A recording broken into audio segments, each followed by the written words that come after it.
Komið sæl og verið velkomin í frétti vikunar með Snorra Másinni ritstjóra þann 12. júlí 2024. Vikulega fréttaþáttinn með einföldu grunngildin.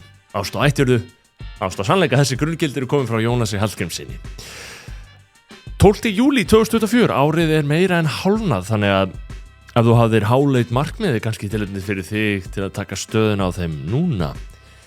Við nefnum það að iðulega hér í upphafi þáttara frétti vikunar eru í samstarfi við öflug íslensk fyrirtæki. Eitt fyrirtæki er Reykjavík Photo. Við lifum á tímum tæknibyltingar, þar sem hver og einn getur framleitt sitt efni í gæðum sem hefði verið óhugsandi fyrir leikmenn fyrir nokkrum árum. Hlið þitt inn í þessa byltingu er í Reykjavík Photo. Hljóð, mynd og ljós, ódýrt, svakalega gott fyrirtæki. Annað fyrirtæki sem frétti vikunar er í samstarfi við er Myntkaup. Það eru meiri háttar vendingar eins og endranær í rafmyntaheiminum og leiðin sem flestir Íslendingar nota til að kaupa Bitcoin er í gegnum myntkaup.is.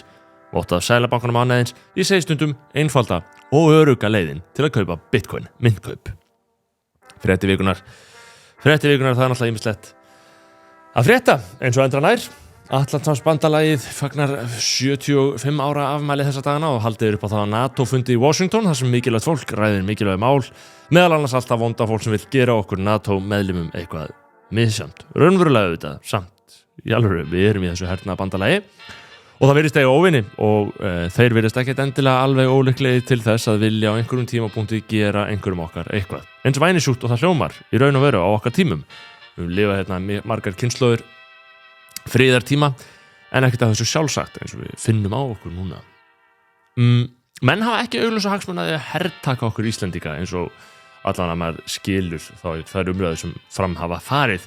Það er frekar til dæmis svona grundvallaratriði eins og netöryggi sem fólki á Íslandi og sem veltur þessum málum fyrir sér er ofarlega í huga.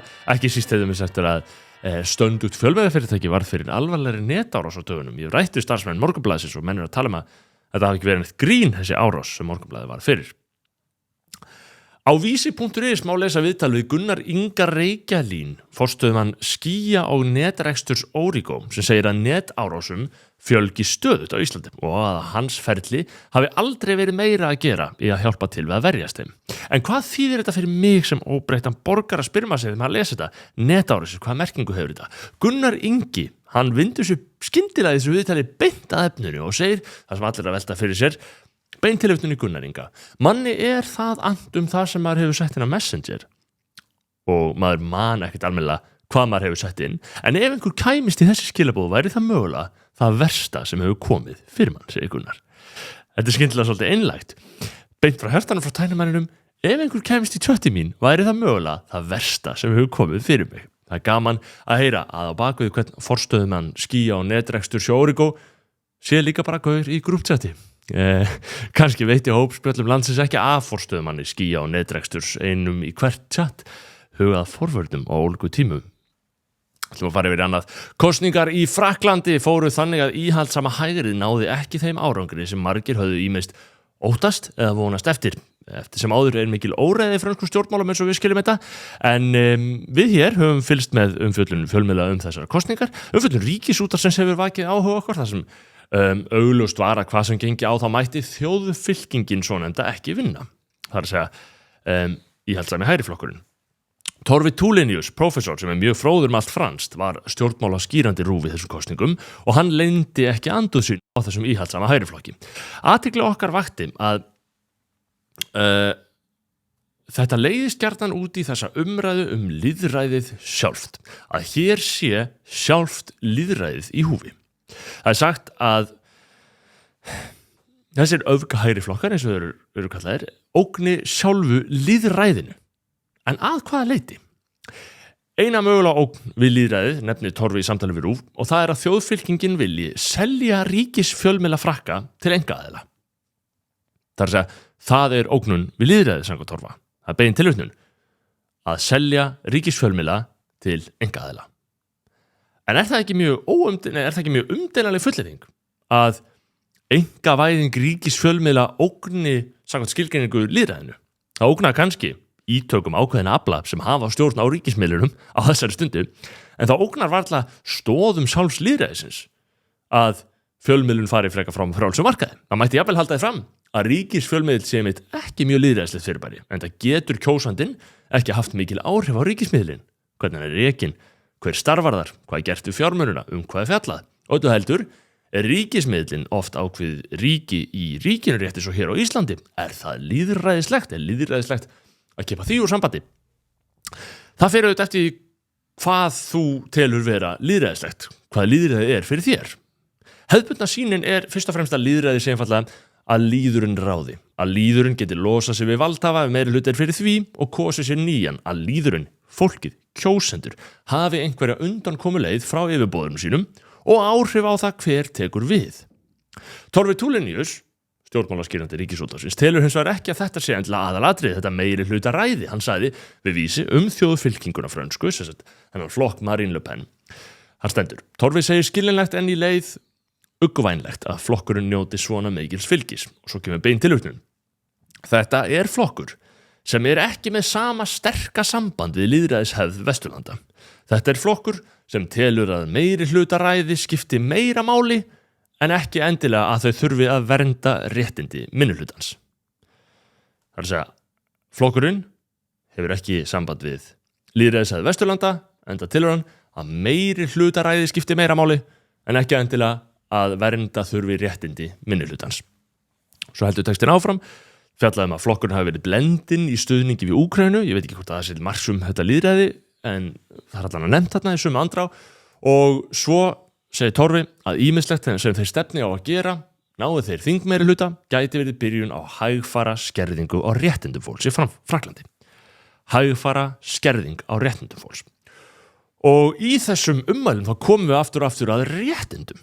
Í gagnrýni frjálslyndra vinstrimanna á svona róttæka íhaldsflokka, hérna andlýðræðislegu öfgahægriflokka, er umræðan mjög fljót að gera það sem hún gerir þarna hjá Torfa. Að eitthvað er svona sagt meiri hlutaræði, lýðræði á allt í góðu, fólki ræður, en svo mæta menn á staðinn með mikilvægara hugtak í lýðræðisfræðinum. Og það eru réttindi. Það er eitthvað til sem heitir réttindi, stundum líka kallað mannréttindi, og þetta trompar aðra þætti lýðræðisins eins og gamaldags meiri hlutaræði. En hvaða réttindi eru þetta? Guðmundur Andri Thorsson, samfylkingamaður, segir frjálslynd lýðræði hvíla í stöðufærslu nýlegri að þetta frjálslynda lýðræði okkar hvíli á nokkrum meginsstoðum og að ein þeirra séu einmitt mannréttindi. Guðmundur Andri skrifar, og Torfi Tulinius tekur undir í deilingu á Facebook, í 5. lagi, hvílir frjálslynd lýðræði á mannréttindum, þar sem reyndir að tryggja frelsi einstaklingsins. Í því felst meðal annars að tjá hug sinn opinberlega án þess að eiga fangelsáhættu, að eiga í sig og á og hafa þak yfir höfuðið, geta stundað vinnu og njóta jafnréttis óháð kyni, trú eða uppruna. Þetta segir Guðmundur Andri að séu meginsstoðir lýðræðisins, þessi mannréttindi. En Guðmundur Andri gerur okkur að minnstakosti þann greiða að leggja ekki frjálslynd lýðræði að jöfnu við lýðræði. Hann segir frjálslynd lýðræði því að frjálslynd lýðræði er greinilega allt önnur skepna. Þar einmitt eru það mannréttindi að eiga í sig og á og hafa þak yfir höfuðið, og sömuleiðis eru það mannréttindi að njóta jafnréttis óháð kyni, trú eða uppruna, saman hvað það þýðir nákvæmlega. Þegar Torfi Tulinius svarar við því að þjóðfylkingin sé ekki góðu sambandi við lýðræðishefðina, þá nefnir að þetta að þingmeirihlutin gæti farið að skerða réttindi, að hefja hægfara skerðingu á réttindum fólks. En skerðingu á hvaða réttindum, það kemur ekki fram. Og hér komið að því sem er eftirtektar verðast getum við sagt, í þróun hins frjálslynda lýðræðis á Vesturlöndum á síðari árum, sem er hinn sífellt stækkandi bálkur réttinda. Það sem áður voru tjáningafrelsi, félagafrelsi, trúfrelsi, réttur á sanngjarnri málsmeðferð, kosningaréttur og slík grundvallar réttindi sem við þekkjum allt, er nú orðið töluvert lengri listi. Það eru mannréttindi að hafa húsnæði, að fá mat, að vera, sem bætist við þetta, að vera laus við alla orðræðu sem kynni að móðga mann, mannréttindi jafnvel að stundu sig umhverfisvernd, margvísleg mannréttindi á sviði kynferðismála, mannréttindi að fá að halda í sína menningu, jafnvel mannréttindi að njóta tiltekinna efnislegra gæða. Svona mætti lengi halda áfram og svona fjölgar mannréttindum stöðugt. Og það sem gerist stundum þegar þessi nýju réttindi öll verða til, að þau byrja að trompa önnur gamaldags réttindi, aðra gamaldags þætti lýðræðisins. Benti við til þess verið á að í COVID hafi til dæmis rétturinn á fundafrelsi skyndilega þurft að víkja fyrir nýlegri rétti sem var réttur fólks á góðri heilsu. Þannig að fundafrelsi þurft að víkja af því að réttur á góðri heilsu kom til. Þannig að þar viku ein gamaldags réttindi fyrir nýjum réttindum þar sem þið frjálslynda lýðræði nútímans var búið að geta af sér ný réttindi, mögulega, ef við lítum svo á, til þess að réttlæta eigin yfirgang gegn borgurum.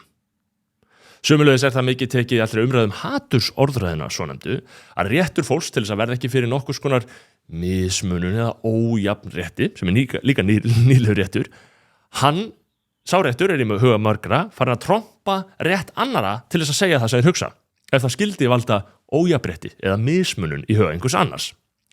Getur líka tekið útlendingamáli í þessu samhengi, þar sem að margir líta svo á að réttur innflytjenda til þess að þurfa ekki að heyra neikvæða umræðu innflytjenda stefnu í landinu sem þeir eru komnir til. Margir líta svo á að sá réttur innflytjenda trompi þá þinn rétt til að gagnrýna stefnu stjórnvalda í málaflokknum. Og svona mætti lengi halda áfram.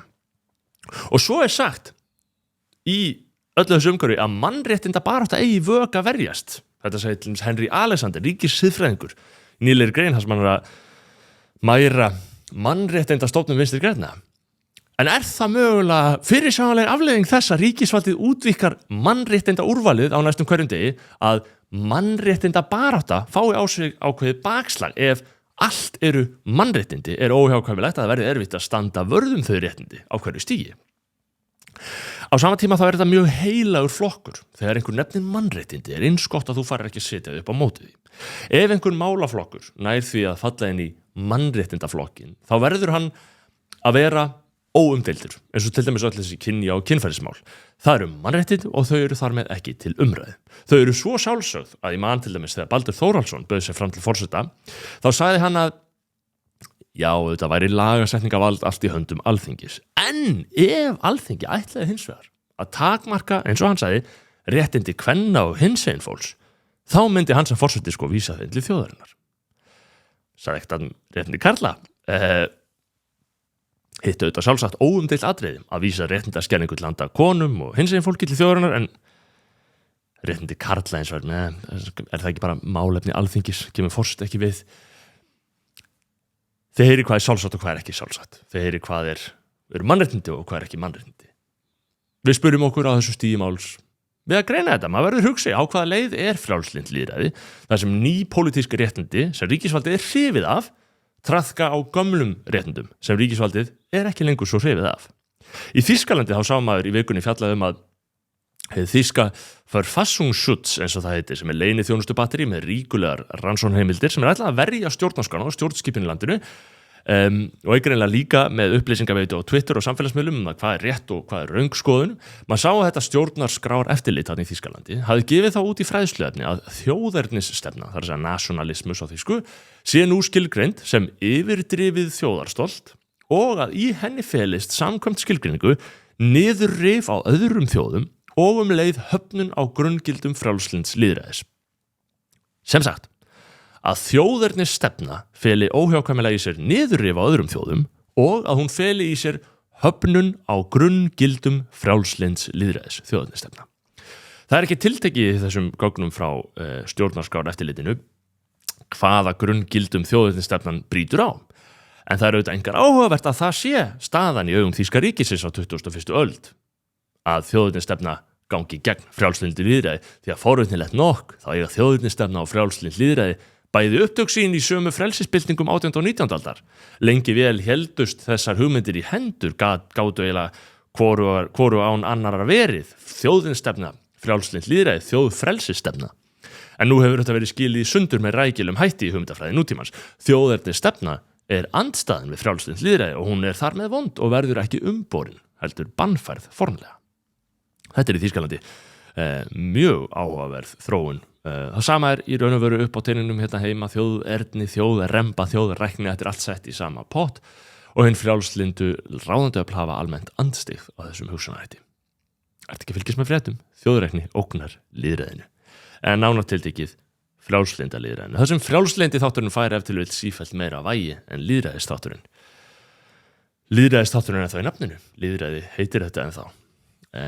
Rétt eins og lýðræði var í Austur-Þýskalandi, það var alþýðu lýðveldi, Norður Kórea er að nafninu til lýðveldi, lýðræðisríki og kínverski kommunistaflokkurinn er kommunistaflokkur þó að kommunismi sé þetta varla á þessu stígi og þegar ég fer út í það þá er frjálslyndis heitið líka kannski vafasamt en þetta er allavega þetta eru vangaveltur þróunina eftir situr þetta umhugsunarefni öll þessi nýju réttindi, öll þessi mannréttindi sem sprett upp eða svo gorkúlur kunna vera ágæt en við örumst að leyfa ekki ráðamönnum í okkar frjálslyndu lýðræðisríkjum að misbeita þeim til að réttlæta ólýðræðislegar aðferðir sínar.